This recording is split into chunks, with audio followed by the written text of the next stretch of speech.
Hey, everybody, welcome to the Ask Robert J. Russell radio show and podcast.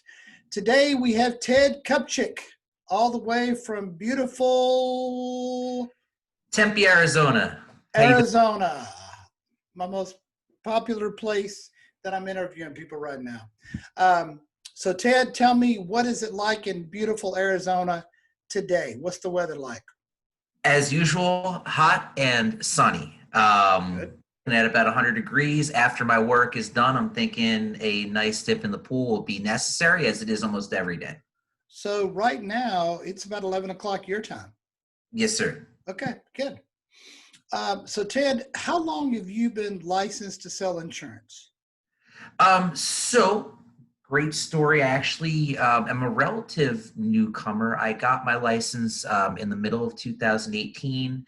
I currently believe I'm licensed in either 12 or 13 states, but there is a family background.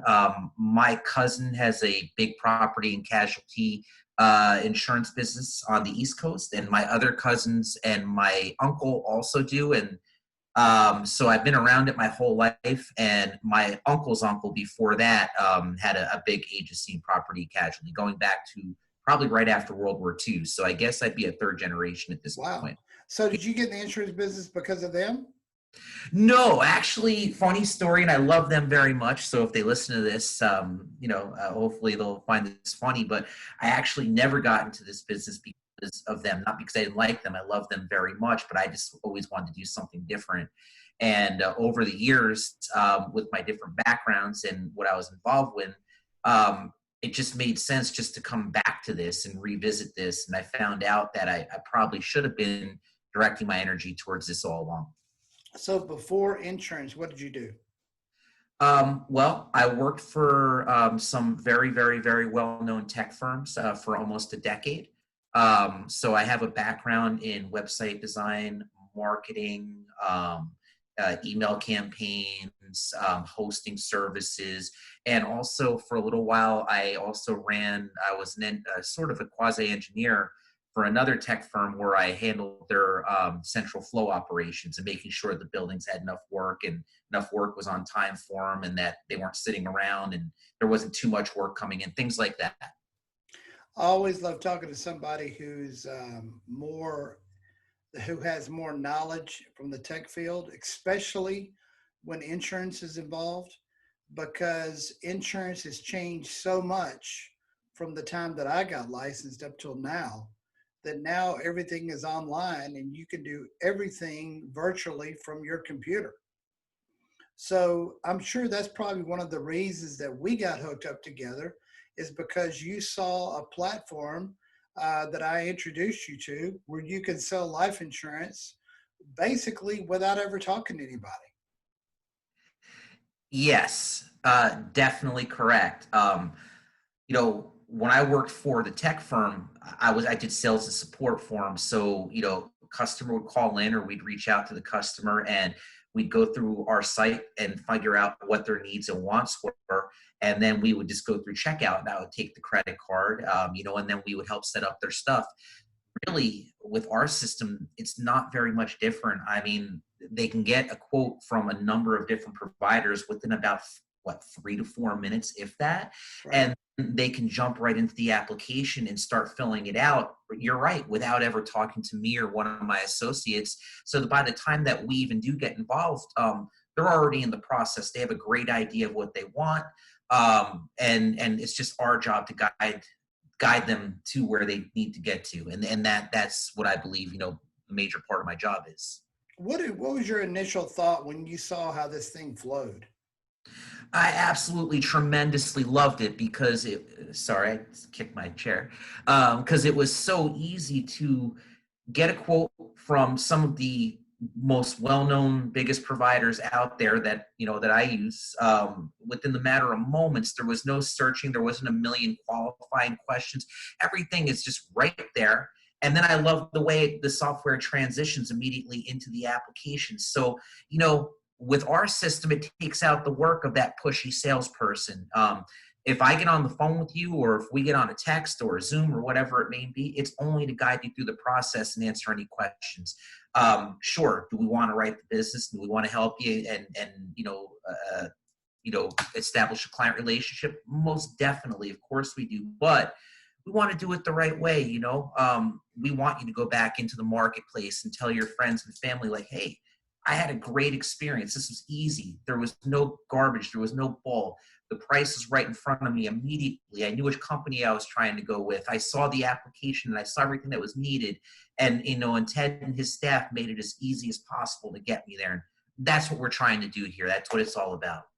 Do you think that everything insurance related is going to go this direction?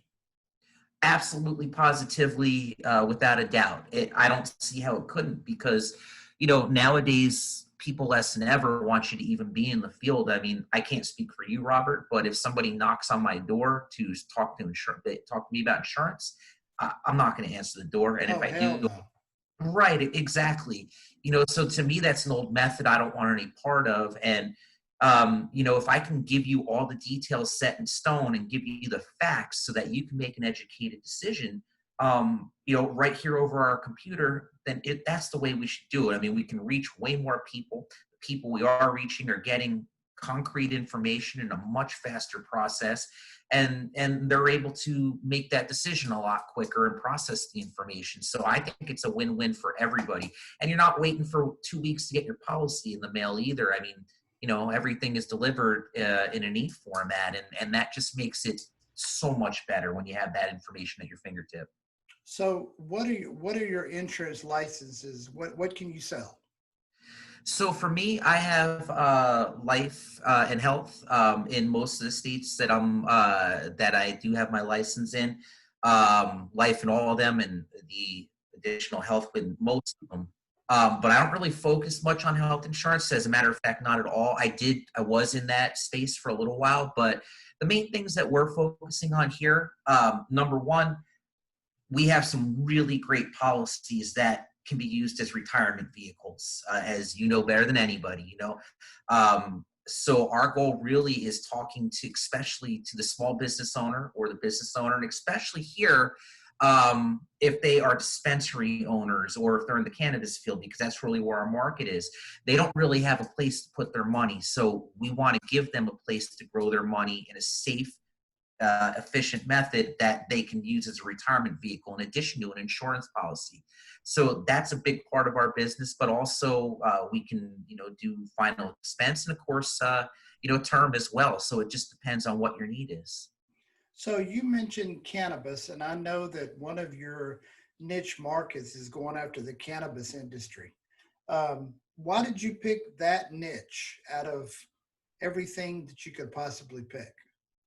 Well, so I hope I'm not giving away my trade secrets, but I do believe that there's enough room for everybody to eat, and that's the wonderful thing. So I don't mind talking about this. Growing up, I grew up on the East Coast, and I moved out to Arizona about 15, 20 years ago now. But, growing up, there was a stigma attached to this. But I saw many, many people who were, cannabis users, and they were professionals. They made great money. They were not burnouts or dopes. They were not sitting on a couch. Maybe at the end of the day they were to relax, but they were still getting their things done. And I never, it was easy to see through the lies of this being a gigantic negative. Right. And as they started to legalize it, and it started to become, medically beneficiary to a lot of people, I noticed that now the stigma is kind of going away, and more people are using. We need to service them. A lot of these people are using it for medical reasons, not even just to feel good. And it's not their fault that maybe they have some of these medical issues. And so the fact that we now have policies available to serve this market is phenomenal. And the fact that now somebody who is a professional who makes good money, has a family, stays on the right side of the law, is no longer going to be stigmatized by, use of cannabis or being involved in the cannabis industry, nor should they. I remember when cannabis was legalized in Colorado, it was one of the first states. I was watching a 60-minute show, and I was seeing these executive of big companies that were leaving the company and moving to Colorado to set up their cannabis shop. Yes. So now I'm kind of intrigued, thinking, okay, what do they know that I don't know? And they went in and videoed the inside of a cannabis shop. It was crazy how nice these places were. I mean, Yes. redwood counters, and oh my God, they were so nice. It was like almost going to like a library, something like that. And I'm thinking, there's something to this. I mean, I remember when the movie Walk and Tall came out. I don't know if you remember that movie. I remember the remake with The Rock, but the original was Steve McQueen, right? Still, no, it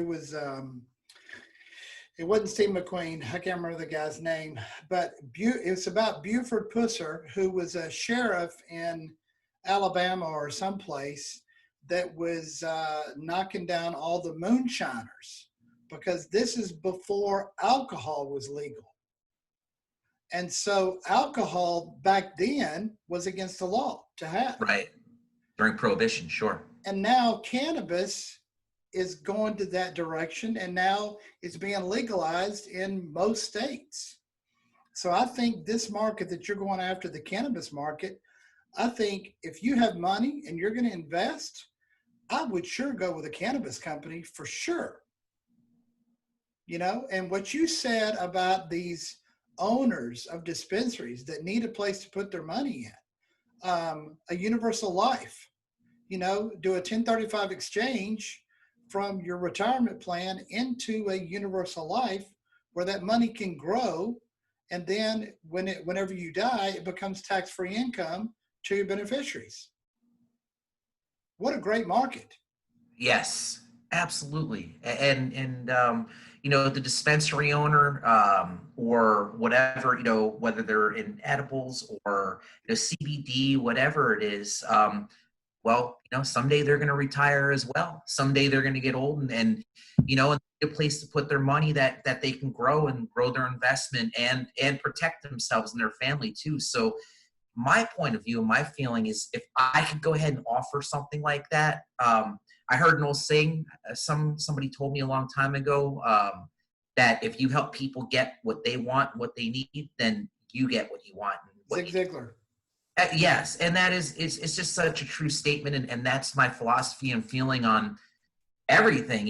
If I'm helping you to become a better person and achieve your long-term needs, and put yourself and family in a more comfortable position, then wow, I'm really doing a lot of good, and that makes me feel really good in my heart. And anybody who knows me, that's real, like that's what I'm about. So the whole thing to me just seems like a tremendous opportunity for a win-win on so many levels, and so I'm just happy to be a part of it, and that I even have the ability to offer these policies, to be honest with you. Now, when you said you're licensed in 18 states? I think as of now, 12 or 13. Okay. Tell me the states that you're licensed in right now.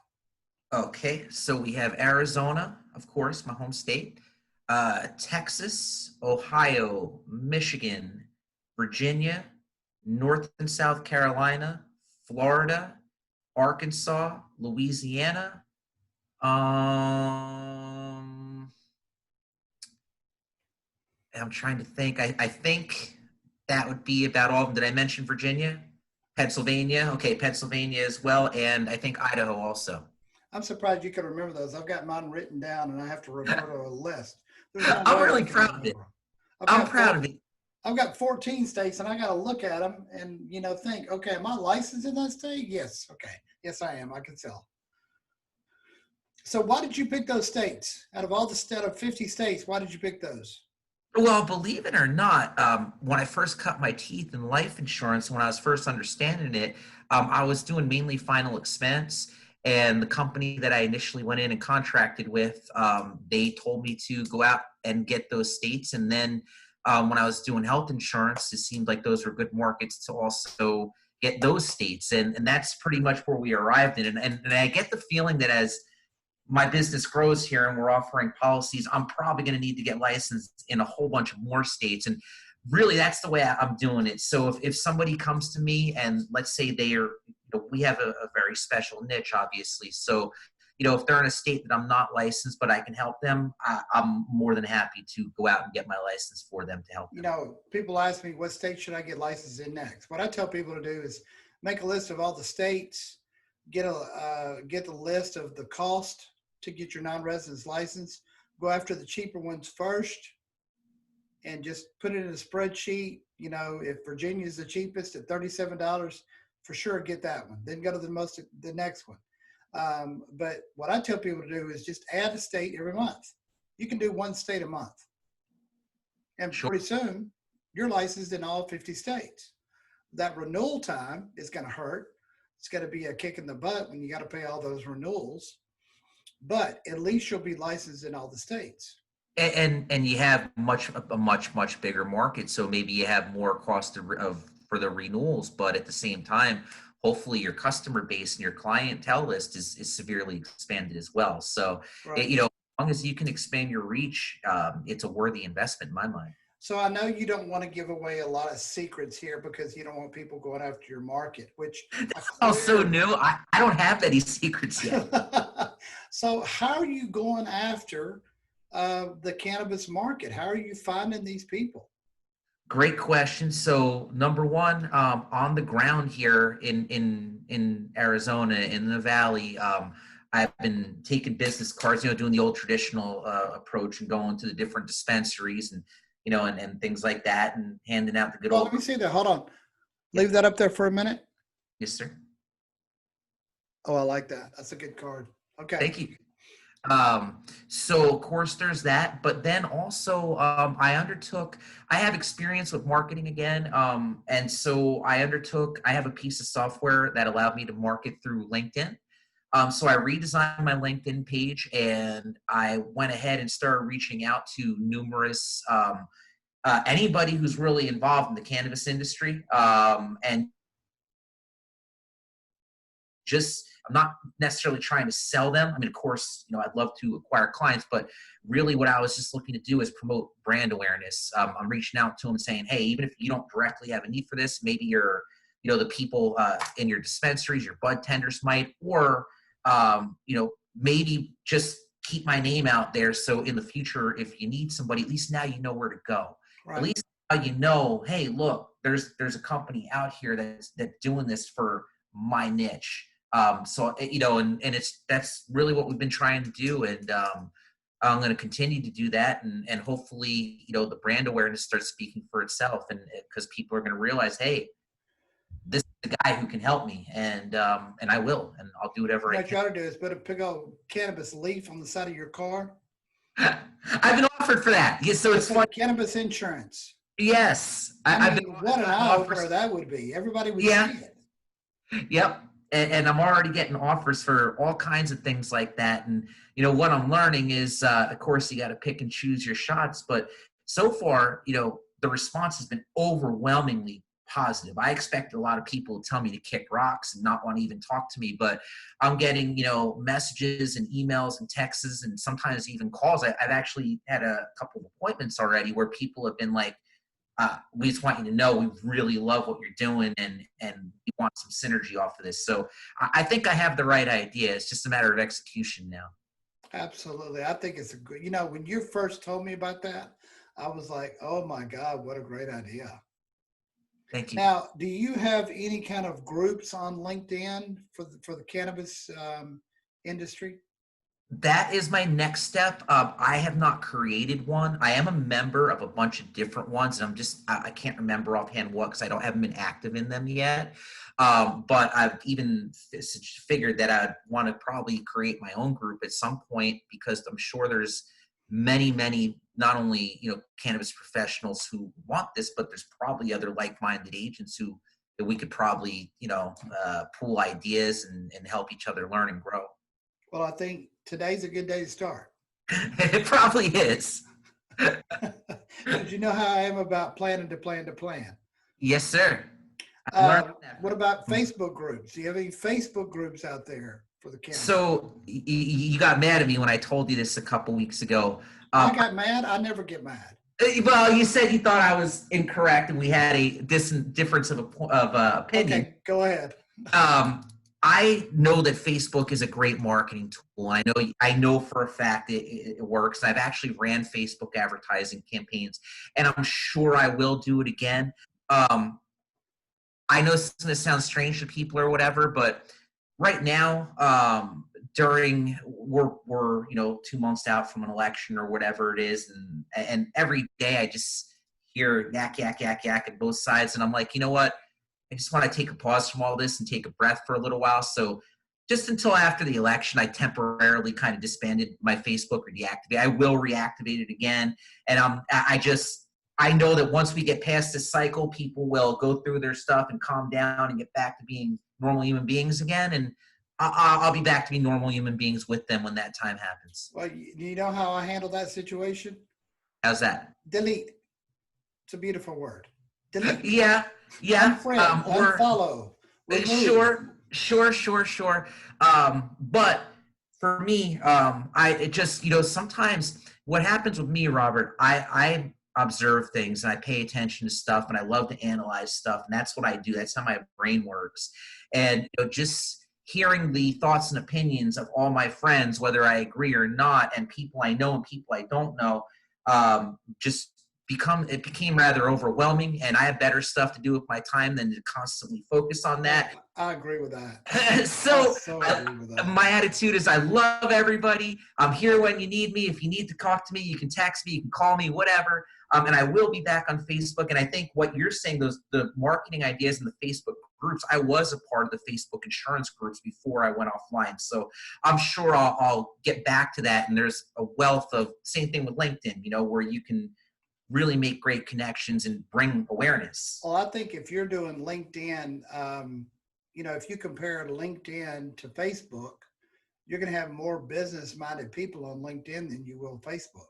My thoughts too. LinkedIn people are not going to post what they had for dinner and show you their empty plate after they've eaten.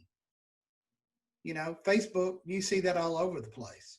Yes, LinkedIn sir. is going to be truly business-minded thinkers, and that's what you're going to find. So I think that's a good idea. But I also think too, but you're going to wait till after the election. I think as much exposure as you can get on social media could be a beautiful thing for you. True that. True to that as well. And that was my only thought process as to why I wasn't. But I figured, at least to start my LinkedIn strategy, I'm really proud of. I think it's gonna really, really pay dividends. So at least that's a good start. One other thing, also, I'm pretty connected here in Scottsdale and in the Valley to. There's a lot of marketing groups in the Valley, especially there's this one, and a lady runs it by the name of Jelly, and I want to give a shout Jelly? out. Jelly, yeah, that's her name. Okay. And she has been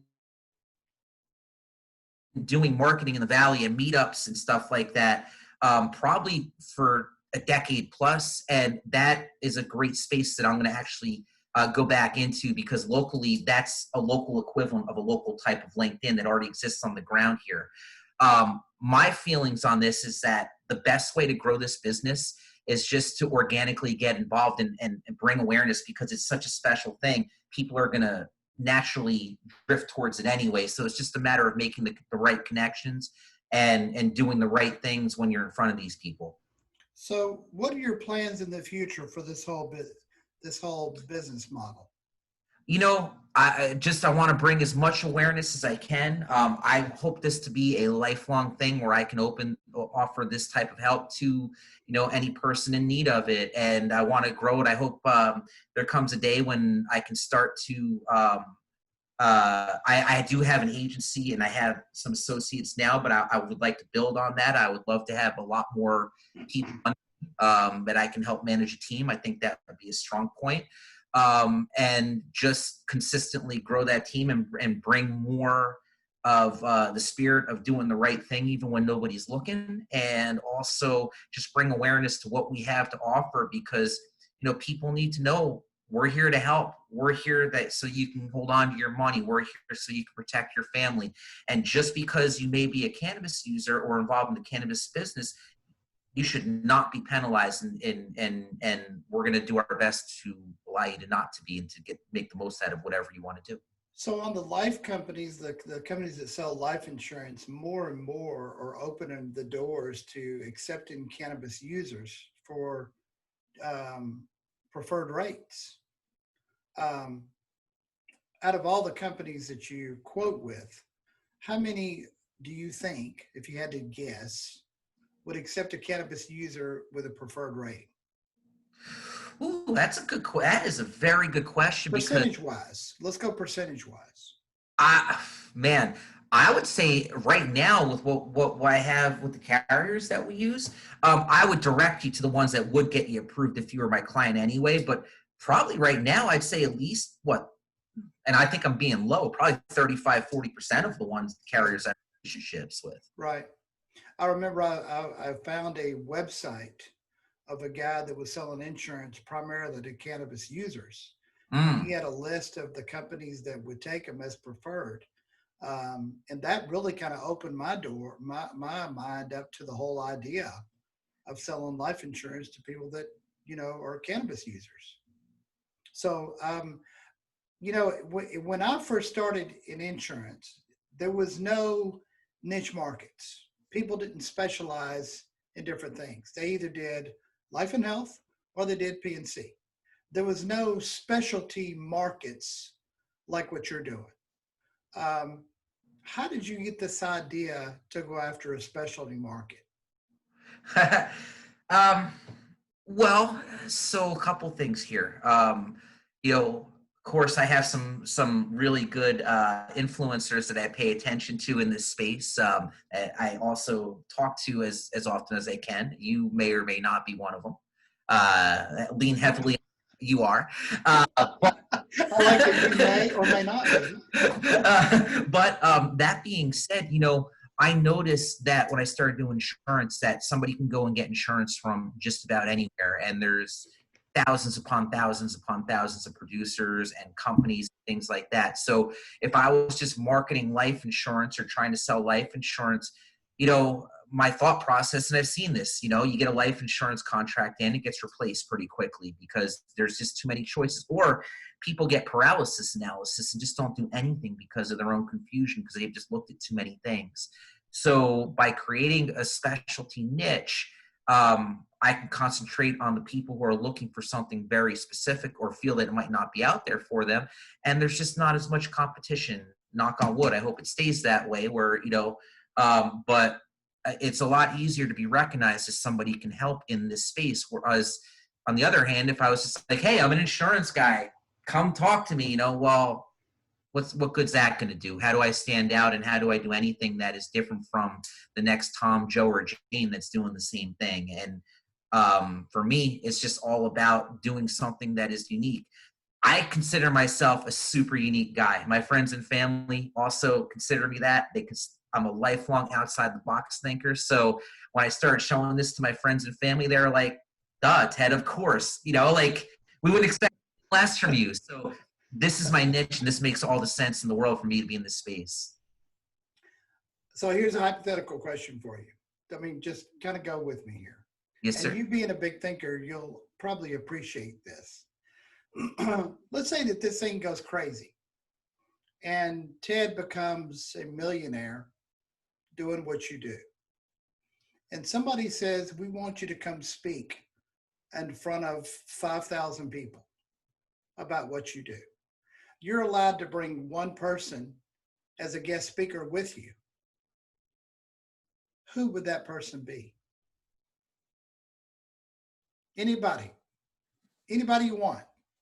Uh, it would be the love of my life. It'd be my girlfriend because every time if she's with me and I just look at her and I'm like, man, that is such a reason for me to go after all my dreams and goals because it's so easy to be in a place where you don't have those opportunities, where Right. you have Exactly. opportunities, and just you can't go out and grab the world by by its tail. So the fact that we have the ability and the chance to do that, when I learn, I look into her eyes, like that's just such a reminder of what's possible and the opportunities that we have, and and a reason to go for it, to give Just give everything, just go for it. And so that would be who I'd bring. I would just need to look at her and my eyes would light up, my smile would light up, and it would be an easy rest of the seminar. Well, with your name, you could almost steal a good name for yourself being a speaker. TED Talks. I mean, come on. TED Talks about. You could be TED Talking and not be, that would be plagiarism. It's cannabis policies. Or TED is talking, however you wanted to do it. You can have your own radio broadcast. TED Talks Cannabis, whatever you want. So I think my computer froze. I see your face frozen on me.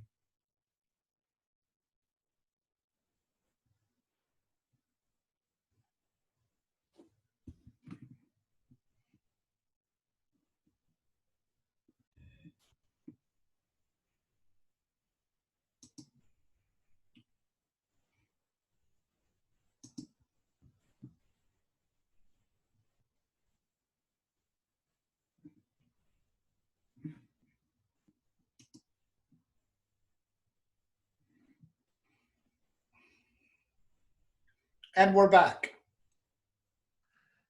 Sorry, Robert, I think I lost you. Yes, we got disconnected. I'll merge these two things back together. Okay. So now that we've decided that you're going to have your own radio podcast, you're going to be a big speaker, so that everybody can get in touch with you. Yes, sir. If you would give me your name, phone number, email address, website.